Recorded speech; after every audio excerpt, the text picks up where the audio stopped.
Hello everyone, welcome to Nectar Classes. Again error की series में आज हम कंप्लीट करेंगे 10 एरर्स। दैट मीन्स 10 नए रूल्स हम आज इंग्लिश के डिस्कस करने वाले हैं। तो चलिएगा, हम टाइम वेस्ट ना करते हुए बढ़ते हैं हमारे फर्स्ट एरर की तरफ, फर्स्ट सेंटेंस की तरफ, जो कि गिवन है 21 we had swum across the river before the sunset. देखो यहाँ पे 5 पार्ट्स गिवन है, दैट मीन्स 5 ऑप्शन गिवन है, ए बी सी डी।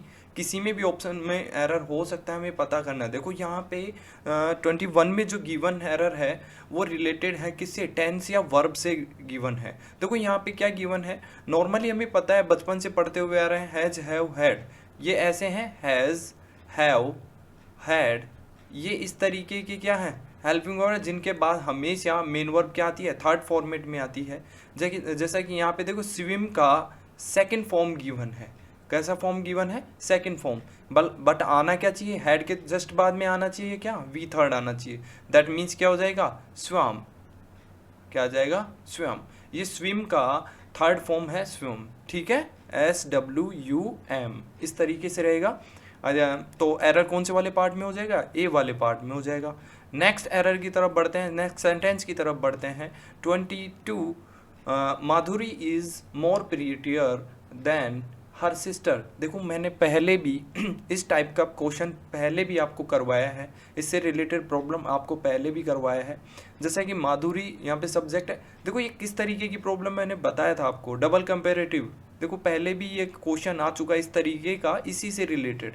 देखो एग्जाम्स में भी सिमिलर पैटर्न के सेंटेंस को चेंज करके सेम तरीके की पैटर्न पे बहुत सारे क्वेश्चंस देते हैं। हर बारी इसी तरीके से इन्हीं रूल से क्या होते हैं, रिपीट होते हैं। जैसे कि यहाँ पे क्या है, मोर क्या है, कंपेरेटिव है, और प्रीटियर भी क्या है, कंपेरेटिव है। किसी भी नॉर्मली यहाँ पे क्या आएगा, यहाँ पे एरर किस तरीके की है, डबल कंपेरेटिव की एरर हो जाएगी।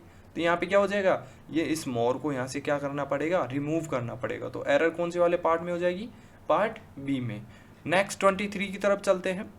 Every man and women should vote for the candidate of their choice, their choice. देखो यहाँ पे इस वाले क्वेश्चन में आप एक बारी पॉज करके आप चेक करो कि क्या एरर हो सकता है। देखो एरर किस तरीके से फाइंड करना है वो भी देखो, हम स्टार्टिंग से चलते हैं। देखो एवरी मैन, ठीक है, क्या गिवन है, एवरी मैन एंड वुमेन। ठीक है, अब मैन और वुमेन दोनों क्या है, सिंगुलर है।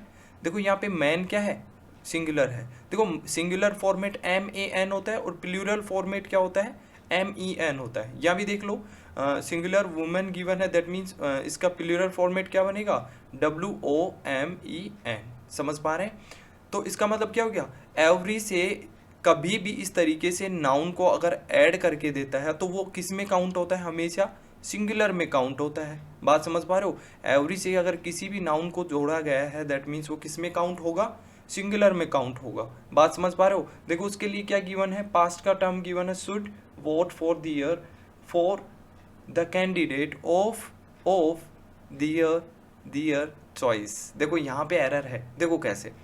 नॉर्मली हम क्या जानते हो, पॉसेसिव से रिलेटेड एरर है। देखो यहाँ पे एवरी मैन एंड वुमेन, ये क्या है, सिंगुलर है। ये क्या है, सिंगुलर। सिंगुलर सब्जेक्ट के लिए हम प्लूरल पॉसेसिव थोड़ी यूज करेंगे। पॉसेसिव कैसा है, यहाँ पे प्लूरल है। यहाँ पे दे, दियर देम होना चाहिए, दियर दे का है, दैट मीन्स यहाँ पे सिंगुलर का यूज करेंगे तो क्या आना चाहिए, हिज आना चाहिए। क्या आना चाहिए, हिज। बात समझ पा रहे हो। इस तरीके से यहाँ पे एरर क्या है, दियर को रिप्लेस करेंगे किससे, हिज से। आई होप आप इस बात को समझ पाए होंगे। अगर नहीं समझ में आई है तो इस वाली प्रॉब्लम को हम डिस्कस करेंगे प्रोनाउंस में। ठीक है, नेक्स्ट क्वेश्चन की तरफ बढ़ते हैं। 24 that means secretary and treasure were not present at today's meeting. भैया कह रहा है सेक्रेटरी और ट्रेजर क्या है। यहाँ पे देखो किस तरीके की प्रॉब्लम, बड़ा ही बहुत शानदार क्वेश्चन है। इससे रिलेटेड बहुत सारी प्रॉब्लम्स पूछी जाती हैं। ये नाउन से रिलेटेड एरर है। देखो यहाँ पे किस तरीके की स्ट्रक्चर गिवन हो वो समझ लेते हैं पहले। The secretary and treasurer were not present at the meeting. अब देखो यहाँ पे पहली बात तो यही नहीं समझ में आ रहा है कि यहाँ पे नॉर्मली जो सब्जेक्ट गिवन है वो सिंगुलर है, प्लूरल। देखो इस वाली प्रॉब्लम को हम कैसे पढ़ते हैं। देखो यहाँ पे द क्या है, आर्टिकल गिवन है, ठीक है, और ये नाउन हो गया। अगेन एंड के बाद में क्या है, नाउन है। देखो ऐसी वाली स्ट्रक्चर कभी आपको दिखती है, द, नाउन एंड नाउन। देखो यहाँ पे तो हमेशा ध्यान रखना, यहाँ पे इन दो नाउन्स के लिए ये भी नाउन है, ये भी नाउन है, ठीक है, इन दो नाउन को एंड से कनेक्ट किया गया है और ओनली क्या यूज किया गया है, only a single article use किया गया है, द, जो दोनों को क्या कर रहा है, क्वालिफाई कर रहा है। दैट मीन्स ये वाला जो स्ट्रक्चर होगा ये क्या है, कंप्लीट क्या है, सिंगुलर है। क्या होगा, कंप्लीट, क्योंकि इसने अलग अलग इस तरीके से एंड के बाद the secretary and the treasurer देता तो इसका मतलब क्या होता है, दो अलग अलग पर्सन होते। बट अभी क्या गिवन है, इस सेक्रेटरी और इस ट्रेजरर के लिए ओनली वन आर्टिकल गिवन है। दैट मीन्स ये क्या है, ये सिंगुलर काउंट होगा। तो देखो इस वाली क्वेश्चन को यहाँ पे इस तरीके से, इस वाले एग्जाम्पल को देखो, इससे समझ में आ जाएगा। देखो the secretary and the principal have come. देखो यहाँ पे क्या है, इस सेक्रेटरी के लिए भी अलग आर्टिकल यूज किया है और इनको एंड से कनेक्ट किया है। यहाँ पे प्रिंसिपल के लिए भी द का यूज किया है। दैट मीन्स क्या हो गया, दोनों के लिए अलग अलग क्या किया है, आर्टिकल यूज किया है। दैट मीन्स ये दोनों पर्सन जो सेक्रेटरी और प्रिंसिपल हैं ये दोनों अलग अलग पर्सन हैं। बात समझ पा रहे हो। और तो इनके लिए कैसे यूज करेंगे, वर्ब भी कैसी आएगी, प्लूरल आएगी या नहीं आएगी। यहाँ पे देखो ये सेक्रेटरी और ट्रेजर एक ही पर्सन है जिनके लिए क्या यूज किया गया है, द यूज किया गया है। इसका मतलब इनके लिए वर्ब भी कैसी आनी चाहिए, एक सिंगुलर वर्ब आनी चाहिए। दैट मीन्स वर्ब की जगह क्या आएगा, वर रिप्लेस्ड बाय वॉज। बात समझ पा रहे हो। इस तरीके से एरर को फाइंड किया जाता है और इस क्वेश्चन से रिलेटेड बहुत सारे एग्जाम्स में एरर पूछे जाते हैं। तो आई होप आपको समझ में आया होगा। अगर अलग अलग द को लेकिन नाउन से एंड को जोड़ा गया है, एंड से जोड़ा गया है, दैट मीन्स प्लूरल फॉर्मेट होगा और उसके अकॉर्डिंग जो भी होगा वर्ब भी प्लूरल आएगी। बात समझ पा रहे हैं। अगर द से अलग अलग नाउन्स को जोड़ा गया है अलग अलग आर्टिकल से और एंड से जोड़ा गया है, दैट मीन्स जो दोनों क्या होंगे, अलग अलग डिफरेंट पर्सन होंगे और उनके लिए वर्ब भी क्या आएगी, प्लूरल आएगी। तो चलिएगा नेक्स्ट क्वेश्चन की तरफ बढ़ते हैं। 25th, neither Rakesh NOR I R living for Hyderabad, या फिर नो एरर। देखो इस क्वेश्चन को समझने से पहले मैं थोड़ा सा इससे रिलेटेड प्रॉब्लम जो आपको अदर एग्जाम्स में और रिलेटेड प्रॉब्लम बन सकती हैं उनके बारे में भी बताता हूँ, क्योंकि ये जो रिलेटेड है नाइदर नोर, आइदर और, या फिर बात करें नॉट ओनली बट आल्सो, ये सभी क्या है, एक जैसे हैं। इनसे रिलेटेड प्रॉब्लम भी सिमिलर वे में आती है। देखो कैसे, जब कभी भी देखो इससे रिलेटेड बहुत सारे तरीके से पैटर्न से क्वेश्चंस बन सकते हैं, ठीक है। फर्स्ट आप यहीं से यही समझिएगा, अगर कभी भी आइदर और या फिर नाइदर नॉर या नॉट ओनली बट आल्सो, ये हमेशा इसी पेयर में होंगे। कई बार इन्हीं से पेयर को ब्रेक करके हमें क्वेश्चन देता है। जैसे कैसे, कई बार नाइदर के साथ नॉर नहीं देता, और देता है, या कोई बट आल्सो दे देता है, समझ रहे हो। तो ये हमेशा सेम पेयर में रहते हैं। एडजेक्टिव हमेशा इसी पेयर में आएंगे। आइदर के साथ और आएगा, नाइदर के साथ नॉर आएगा, नॉट ओनली के साथ हमेशा बट आल्सो आएगा। पहली प्रॉब्लम यही देता है। दूसरी प्रॉब्लम, जब कभी भी ये नाइदर नॉर, आइदर और, या फिर but not only but also को कभी क्या करता है, अगर सब्जेक्ट को जोड़ के देता है, सुनिएगा, कभी भी नाइदर नॉर, आइदर और, या फिर not only but also say क्या करता है, सब्जेक्ट को जोड़ता है। देखो यहाँ पे नाइदर नॉर नाइदर नॉर में क्या जोड़ा है, सब्जेक्ट्स को जोड़ा है। देखो यहाँ पे राकेश और आई क्या है, सब्जेक्ट है। इनको क्या किया है, नाइदर नॉर से जोड़ा है। बात समझ पा रहे हो। पहली प्रॉब्लम यहीं से आती है। अगर कभी भी नाइदर नॉर, आइदर और, या but not only but also को क्या किया गया है, सब्जेक्ट के साथ जोड़ा गया है, जैसा कि यहाँ पे जोड़ा गया है, तो आपको हमेशा इसी तरीके की प्रॉब्लम ढूंढनी है। इससे वर्ब से रिलेटेड प्रॉब्लम देगा। देखो अभी इसमें क्या लिखा हुआ है वो रीड कर लेते हैं। Neither not only but also say जुड़े हैं तो वर्ब नज़दीक वाले सब्जेक्ट के अनुसार होगा। अभी क्या मतलब हुआ, देखो यहाँ पे जो ये वर्ब होगा ना, जो आर गिवन है, ये हमेशा अपने से जो नज़दीक वाला सब्जेक्ट होगा ना उसके अकॉर्डिंग आएगी। फॉर एग्जांपल आई के अकॉर्डिंग क्या होना चाहिए था, यहाँ पे एम वर्ब होना चाहिए था, और गिवन क्या है, आर गिवन है। तो यहाँ पे यही एरर है पार्ट सी में, R is replaced by M. तो ये रूल हमेशा ध्यान रखना कि आइदर और, नाइदर नॉर, या नॉट ओनली बट आल्सो, अगर सब्जेक्ट्स को जोड़ा गया है इनसे, तो जो वर्ब आएगी, वर्ब हमेशा अपने से नज़दीक वाले सब्जेक्ट के अनुसार ही आएगी। जैसे यहाँ पे और एक एग्जांपल गिवन है, आइदर यू और he has recommended a blender. देखो यहाँ पे जो ही गिवन है ना, ये ही आइदर और से जोड़ा, ये ही के अकॉर्डिंग ही क्या आएगी, यहाँ पे हेल्पिंग वर्ब आएगी, वर्ब आएगी। बात समझ पा रहे हो? अगर यहाँ पे यू के अकॉर्डिंग आता तो है वो आना चाहिए था, बट ये आई किसके अकॉर्डिंग है, ये पास वाले सब्जेक्ट के अकॉर्डिंग। बात समझ पा रहे हो? तो ये हमेशा आप ध्यान रखें, नाइदर नॉर आइदर और अगर इनको सब्जेक्ट से जोड़ा गया है या सब्जेक्ट को जोड़ा गया है तो हेल्पिंग वर्ब जो आएगा या वर्ब जो आएगी अपने से पास वाले सब्जेक्ट के अकॉर्डिंग आएगा। ठीक है, आप इसको एज अ नोट भी या एज अ रूल से भी आप क्या कर सकते हो, नोट कर सकते हो अपने नोटबुक में। आई होप आपको बात समझ में आई होगी। Next question, death is preferable than life. हमेशा बहुत बारी, इतने बारी पूछा गया है, मुझे खुद को एसएससी बैंक्स बहुत सारे, ये सब जगह नॉर्मली ये क्वेश्चन पूछा जाता है प्रीफर से रिलेटेड। हमेशा एक बात ध्यान रखना, प्रीफर से रिलेटेड क्वेश्चन गिवन होता है तो आप एक बारी ज़रूर चेक कर लेना, प्रीफर के बाद में कभी भी देन का यूज़ नहीं किया जाता, हमेशा यूज़ किया जाता है टू।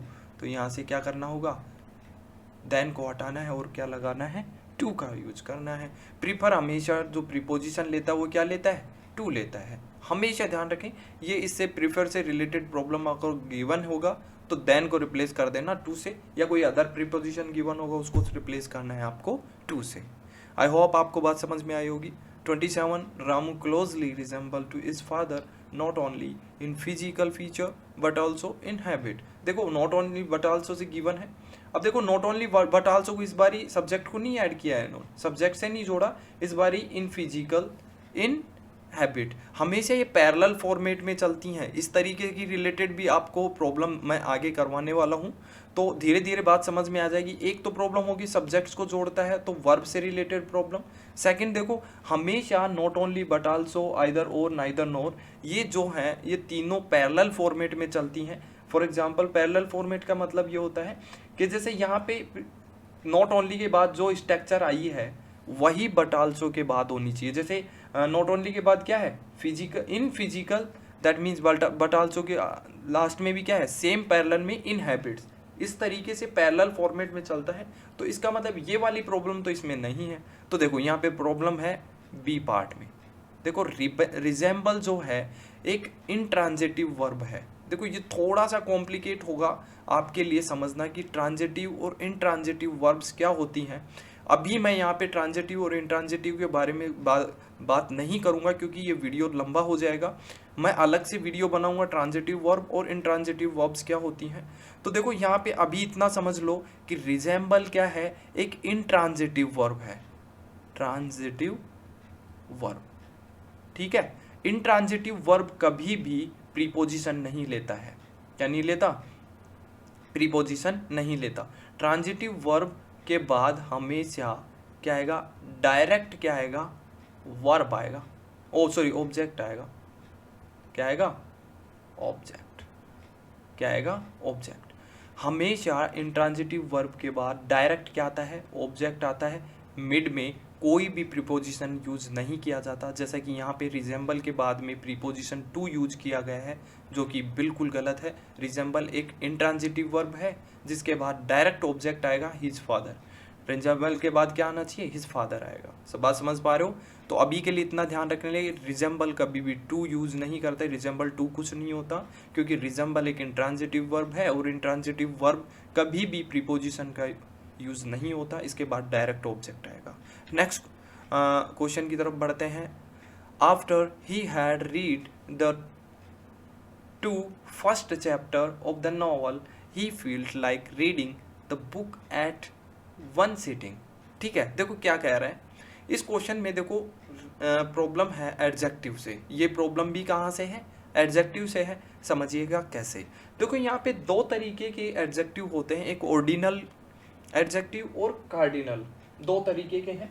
अब वो भी समझ लो, ऑर्डिनल और कार्डिनल का मतलब क्या होता है, पहले वो समझ लीजिएगा। ठीक है, देखो कैसे। यहाँ पे देखो दो तरीके के एडजेक्टिव होते हैं, एक होता है ऑर्डिनल एडजेक्टिव जो कि फर्स्ट, जैसे कि फर्स्ट, सेकंड, थर्ड, लास्ट। ठीक है, फर्स्ट, सेकंड, थर्ड, फोर्थ, इस तरीके से जो होते हैं एडजेक्टिव वो हमेशा किस में काउंट होते हैं, ऑर्डिनल में काउंट होते हैं। कार्डिनल की बात करें, कार्डिनल एडजेक्टिव कौन से हो गए, 1 2 3 4 5 6 7, ये सब क्या है, कार्डिनल एडजेक्टिव है। हमेशा ध्यान रखना इनका एक सीक्वेंस, एक ऑर्डर होता है। हमेशा क्या होता है, ऑर्डिनल पहले आएगा, देन उसके बाद क्या आएगा, कार्डिनल आएगा। हमेशा ordinal adjective, ordinal plus cardinal. बात समझ पा रहे हो क्या? ऑर्डिनल के बाद हमेशा कार्डिनल आता है, ना कि पहले कार्डिनल फिर बाद में ऑर्डिनल। तो देखो यहाँ पे क्या गिवन है, देखो फर्स्ट क्या है, एक ऑर्डिनल एडजेक्टिव है, दैट मीन्स ये क्या होना चाहिए, इस टू के पहले आना चाहिए। क्यों? क्योंकि इसका सीक्वेंस हमेशा ऑर्डिनल पहले आता है, बाद में कार्डिनल आता है। तो बात समझ में आई होगी आपको, आई होप। देखो कैसे, हमेशा देखो टू क्या है, एक कार्डिनल एडजेक्टिव है, तो इसका मतलब ये कहाँ चला जाएगा, फर्स्ट के आगे चला जाएगा। तो एरर कौन से वाले पार्ट में हुई, ए वाले पार्ट में हो गई। तो याद रखिएगा, रूल है, रूल आप इसको लिख भी सकते हैं, हमेशा सीक्वेंस ऑर्डिनल प्लस कार्डिनल होता है। ऑर्डिनल क्या होते हैं, फर्स्ट सेकंड थर्ड फोर्थ या फिर लास्ट, ठीक है। ये सब क्या हो गए, ऑर्डिनल कार्ड एडजेक्टिव हो गए। कार्डिनल की बात करें तो 1 2 3 4 5 6, ये सभी क्या है, कार्डिनल एडजेक्टिव्स हैं। नेक्स्ट क्वेश्चन की तरफ बढ़ते हैं, 29। If it's not tomorrow I will go skating, ठीक है। स्केटिंग के लिए अगर क्या होती है, कल स्नो होती है, ठीक है, हल्की बर्फबारी होती है, तो वो क्या करेगी, वो जाएगी स्केटिंग के लिए, ठीक है, वो जाएंगे स्केटिंग के लिए। देखो कैसे, यहाँ पे एक रूल अगेन, देखो हमेशा ध्यान रखना, कभी दो क्लॉज को इस तरीके, देखो यहाँ पे दो क्लॉज हैं, यहाँ पे एक तो ये हो गया क्लॉज, एक क्लॉज कहाँ पे गिवन है, ये वाला, दो क्लॉज हो गई, ठीक है। इन क्लॉज को नेम देते हैं, देखो इनको एक नेम से जाना जाता है। जैसे अगर कभी भी, जैसे इफ हो गया, टिल हो गया, अनटिल हो गया, बिफोर हो गया, आफ्टर हो गया, अगर कभी भी इस तरीके से if, till, until, before, after से किसी क्लोज को ऐड किया गया है, जोड़ा गया है, जैसे इफ से यहाँ पे इस वाली क्लोज को क्या किया गया है, जोड़ा गया है, ठीक है, तो इसको कहेंगे, इस क्लोज को एक नेम दिया जाता है, सब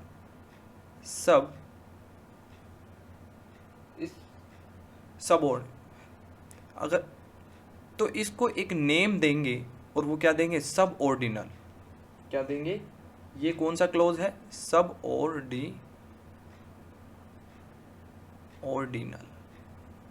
क्लॉज, ऐसे ये हो गया सबऑर्डिनल क्लॉज, और इसको क्या कहेंगे, मेन क्लॉज, क्या हो गया, मेन क्लॉज। अब दो बातें, अगर कभी भी दो क्लॉज इस तरीके से आपके पास गिवन है, ठीक है, सेम सेंटेंस में, और एक क्लॉज को ऐड किया गया है, जोड़ा गया है, किससे, इफ से या फिर टिल से, अनटिल से, बिफोर से या आफ्टर से, याद रखिएगा, तो उस वाली क्लोज को कहा जाता है सबऑर्डिनल क्लोज। क्या कहा जाता है, सबऑर्डिनल क्लोज। और उसके अलावा जो क्लोज बचा है उसको कहेंगे मेन क्लोज। तो हमेशा ध्यान रखना, ये एक बहुत बारी, ये बहुत ह्यूज पूछा जाता है, कॉमन क्वेश्चन है, बहुत बारी पूछा जाता है। तो इस वाले में ध्यान रखना, जिससे इफ, टिल, अनटिल और बिफोर आफ्टर वाले अगर सबऑर्डिनल क्लोज की बात करें, तो इसमें ये हमेशा किस वाले फॉर्मेट में रहेगा, प्रेजेंट सिंपल में रहेगा, प्रेजेंट सिंपल टेंस में रहेगा, ठीक है। अगर बात करें मेन क्लोज की, तो जो मेन क्लोज होगा हमेशा होगा किसमें, सिंपल, किसमें होगा, सिंपल फ्यूचर में। तो दो क्लोज हो गई, सबऑर्डिनल और मेन क्लोज। सबऑर्डिनल क्लोज हमेशा किस में होगा, प्रेजेंट सिंपल में, और यहाँ पे क्या होगा, जो मेन क्लोज होगा किस में होगा, सिंपल फ्यूचर में होगा। तो यहाँ पे देखो क्या गिवन है, ये क्या गिवन है, ये किस में है, पास्ट में है, होना किस में चाहिए, प्रेजेंट में होना चाहिए। तो यहाँ पे क्या हो जाएगा, स्नो हो जाएगा, SN और W ये आ जाएगा, ठीक है। स्नोज बोलो, क्योंकि इसके साथ में वर्ब कैसा आएगा, सिंगुलर आएगा। बात समझ में आई, आई होप आपको बात समझ में आई होगी। नेक्स्ट क्वेश्चन की तरफ बढ़ते हैं, ये 30 नंबर क्वेश्चन है, ये मिसप्रिंट हो गया। 30, a quarrel arouse between the 5 members and for a time it appeared as if the party had been heading for a split। देखो यहाँ पे a quarrel arouse between 5 members. देखो एरर इसी वाले पार्ट में है, यहाँ बिटवीन नहीं आएगा, यहाँ पे क्या आएगा, अमंग आएगा। क्या आएगा, अमंग। क्या आएगा, अमंग। क्यों आएगा, देखो उस चीज़ को भी समझ लेते हैं। बिटवीन होता है, बिटवीन यूज होता है दो के लिए, दो पर्सन्स के लिए या फिर थिंग्स के लिए, ठीक है। दो पर्सन्स या फिर थिंग्स के लिए यूज होता है बिटवीन। और अगर बात दो से ज़्यादा की है, more than two, more than two, तो यूज करेंगे क्या, अमंग। बचपन से सीखते हुए आ रहे हैं, कोई ज़्यादा हार्ड एंड फास्ट रूल नहीं है, बात समझ में आ गई होगी। तो आज के लिए इतना ही रखते हैं। जय हिंद, जय भारत।